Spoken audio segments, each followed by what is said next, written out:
Thank you very much, Mr Deputy Speaker. The bill is of particular interest to me, as not only is the cost of living crisis hitting hard in the Waveney constituency, but we also need jobs based on the North Sea in order to revitalise the local economy. I should also point out, Mr Deputy Speaker, that I chair the all-party parliamentary group for offshore oil and gas, as the industry is a significant employer in the Lowestoft and Great Yarmouth area. It is necessary, Mr Deputy Speaker, to balance the need for short-term measures to support people through what is an unprecedented challenge caused by COVID and exacerbated by Russia's brutal invasion of the Ukraine, against our long-term priorities of promoting investment in the UK continental shelf, which will not only revitalise coastal communities, but also will help us achieve our net zero obligations.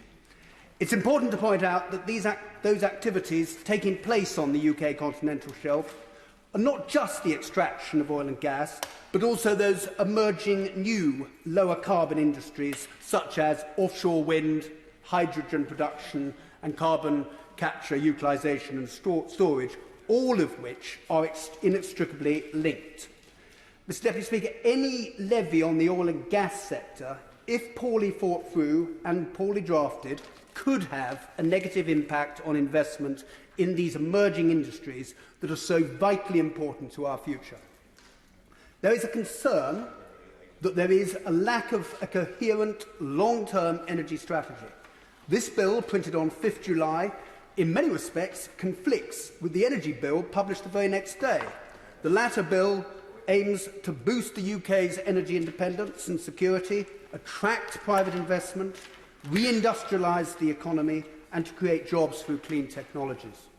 What is required, Mr Deputy Speaker, is a seamless thread that runs through all aspects of energy policy, from our long-term strategy for producing energy to the need for a major step change in how we insulate our homes and our businesses, right through to the support for those people who need it most at the current time.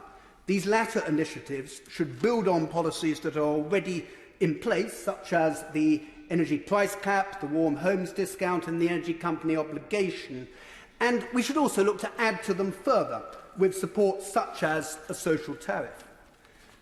Mr Deputy Speaker, underpinning this integrated approach should be how we ensure that we fully realise the great opportunity to create exciting new jobs and how we can best provide people with the necessary skills. In mapping out this strategy, with particular regard to this levy, the government should have in mind the following considerations.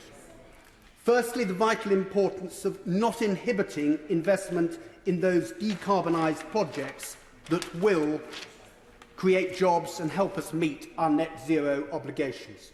Secondly, the requirement to have in mind that investment in energy projects is global and footloose, and if we have an unstable fiscal regime, business will go elsewhere. Thirdly, the need to ensure and not to undermine the security of our energy supply. Fourthly, regard should be had to the negative impact not just on those high-profile oil and gas majors, but also on supply chain companies located in many of our constituencies who are invariably highly innovative SMEs who are the very lifeblood of our local economies. Fifthly and finally, Mr Deputy Speaker, notwithstanding that the bill does contain a sunset clause, there remains some uncertainty, which I hope my honourable friend will clarify, will remove, on the levy's time frame, and as I said, I hope she can clarify this. Taking these considerations into account, the amendments and clarification that the government have made are to be welcomed. These include the exclusion of petroleum revenue tax arising from the levy, reassurance that capital expenditure on electrification linked to oil and gas is included in the investment allowance, and inclusion of the aforementioned sunset clause. That said, more changes would be welcome so as to reduce the fiscal uncertainty, and I'd be grateful if the government could consider the following.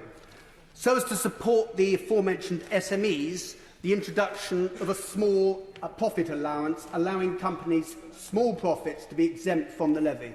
This will assist those small companies who have been investing for many years, accumulated significant losses when oil and gas prices were very low, and who are only now making marginal profits. There should also be support for decarbonisation schemes, so as to ensure that projects like electrification of oil and gas production facilities benefit from the capital allowance. A regular review mechanism should be included to ensure that the levy is delivering on its aims and not having any unintended consequences. And finally, there is a need for a regular, ongoing dialogue with the industry and the sector's investors. Mr Deputy Speaker, I understand why this bill is being introduced. We are in unprecedented, deeply troubling times.